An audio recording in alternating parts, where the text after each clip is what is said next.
What's going on, ladies and gents? Dalbor here for T3G, and welcome to another tech review. Today, we're going to go classic. We're going to go budget tablet. This is the Digiland 7-inch quad-core tablet. Come on.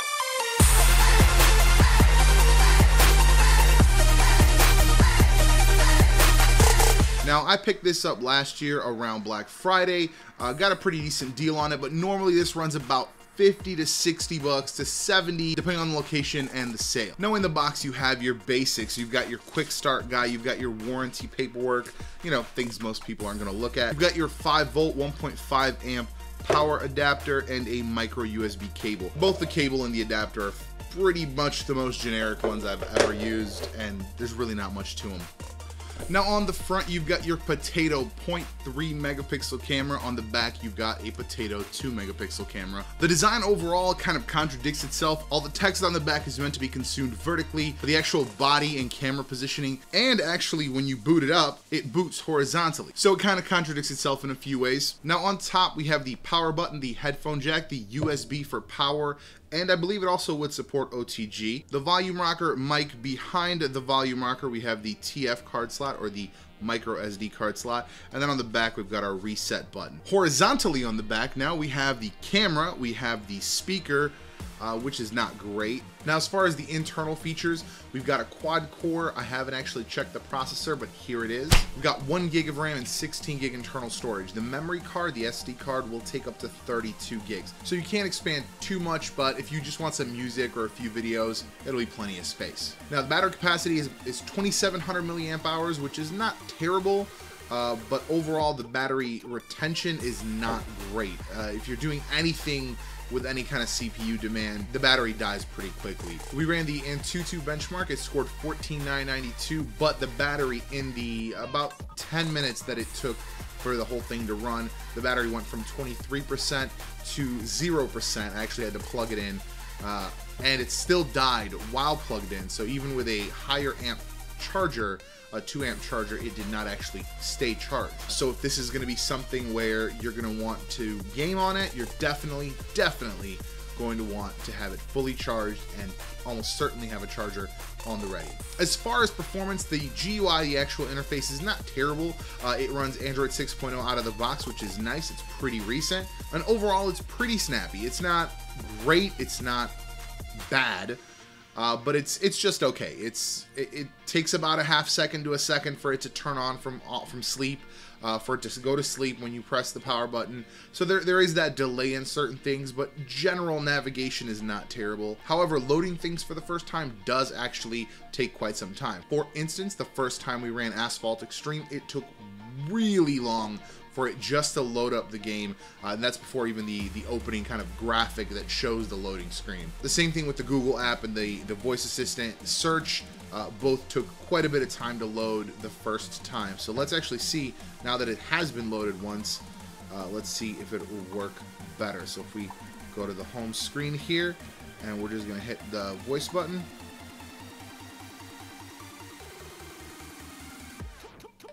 Okay, that still took quite a bit of time, and the visuals also took even longer to load up. Let's click just the Google button. Okay, that was considerably faster than the first time. So the voice still is taking a bit of time. Okay, so the second time out, it loads way faster. As you saw, I did just turn this on, so maybe when you first power it on, the voice is going to take a little longer, which I could certainly see be a common thing between apps, taking a little bit longer on the first launch after being completely off. I did load some comics. I wanted to see kind of what it would look like as far as reading. It's not terrible. As far as scrolling through a comic, it's pretty quick. But even right now, doing just this, kind of opening these apps, the bottom is getting, well, the bottom side, whichever way you're holding it, the side with all the ports is getting pretty warm, honestly. I wouldn't necessarily be super comfortable using this for a long time for anything graphics intensive. I can't say that reading a comic is graphics intensive, but I did have the Antutu benchmark open for a few minutes, so maybe it was trying to still be in that application. So let's actually clear all and see if that gets cooler over the next few minutes. Now the display resolution is 1024 by 600. It's not the greatest display, You guys can see it hopefully from there. It's a bit blown out. See if I bring it a little closer. Yeah, it's a bit blown out because of the settings on the camera, but it's not terrible. I mean, right now I'm in full light, but with the actual pointing it to the LED, so that kind of like simulating sunlight outside, it is pretty decent. It's not a great display by any stretch, but at the same time, I don't think you would want to bring this with you. Like I said, the battery life is not the greatest. Oh, it actually is installing a bunch of stuff too, so that could be why it's getting warm. It's updating automatically. Now, as far as the camera, let's go ahead and take, let me see if I can, is there any settings? Are there any settings? What do we got here? That's selfie view versus forward view. Let's see. This is photo, and this is just a shot of the camera. Ooh, that took quite a bit there. I mean, it doesn't look horrible, but it's definitely not great. Let's take a look at the potato 0.3. Whoa, that doesn't even catch me. I have to really kind of pull it away from myself. And let's see. Ooh, wow, even just the tracking of me talking is terrible. And let's hit that.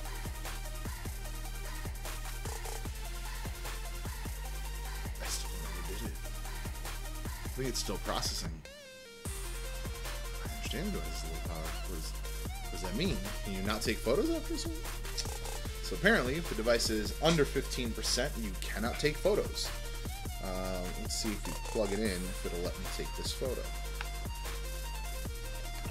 Okay, let's try opening the camera again. I feel like it's just not launching. Is this a different camera app? I might have installed the Google camera app, because I may not have liked theirs. This does look different. Okay. Just switch over.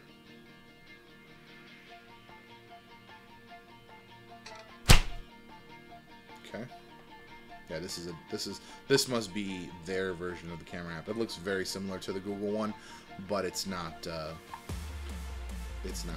quite the same. Let's see if we have. So this is some selfie front-facing video. This is not great. This is not even acceptable. Let's switch over.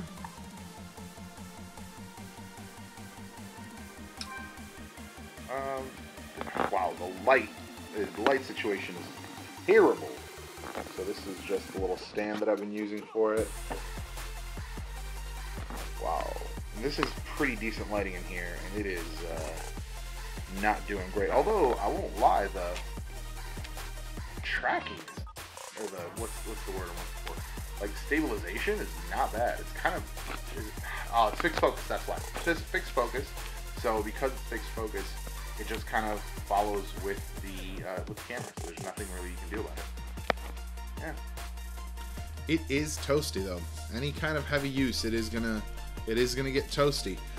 This feels like it should be something maybe for just some reference, maybe like a kitchen tablet or something like that, where you can just quickly access some documents, some recipes, things like that, things that won't eat up a lot of resources. Overall, I think this is going to be a do not buy unless you just need a just kind of a, like I said, reference, quick, handy, something you could pull out, or something that's maybe stationary, plugged in, just so you can have access to the internet, or just something real basic. Like I said, I would not go with any kind of gaming. I would definitely not do any sort of gaming on this, because our asphalt test actually froze. It ran at abysmal frame rates during the actual test. It took forever just to get to the actual racing, and then about halfway through the course, it simply froze up.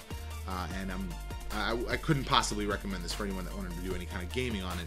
But like I said, if you do want to do if you just want it like a reference, like I might throw this in my kitchen, have my recipes accessed on it, kind of on the ready, and if I just need access to a recipe, I can just tap on it and it's ready to go. Otherwise, yeah, I don't really know what else I could use this for. The only other thing I've been considering is maybe using it as a DSLR access, but I don't know. It gets a little too warm for me for that, and that's definitely a graphic intensive, because you're essentially using this as a TV, so it's pulling in a graphic signal while also running an app. So I'm not necessarily too comfortable with that. So overall, if I were to rate this, I would rate this probably like a 4 out of 10. I wouldn't necessarily recommend this to anyone that is really trying to get any kind of regular real use out of a tablet. This is going to be really something that is for just reference, for just kind of super casual use. I would not buy this again. That's gonna be it for this one. Appreciate you guys for watching. I will leave links down below, of course, as I always do, in case you guys do want just a reference tablet, something that you can access Wikipedia or access some recipes on real quick. So tomorrow's a day off. It's a recording and editing day, but Wednesday is, of course, our 1 Minute Wednesday. Thursday, we're gonna have an event video, and then gaming on Friday. Make sure you guys check all that out. If you are not subscribed, I do invite you to subscribe if you like anything that I just mentioned or any other content that we put out. We are working on something a little different. I was planning on having that done last weekend. It did not get done. It's a different kind of content, but I think it's something fun. I think it's going to be something that you guys might enjoy. But yeah, look for that soon. That's probably going to go up like on a weekend video. Otherwise, back here again Monday for another Tech Monday. Thanks again for watching. We'll see you in the next one.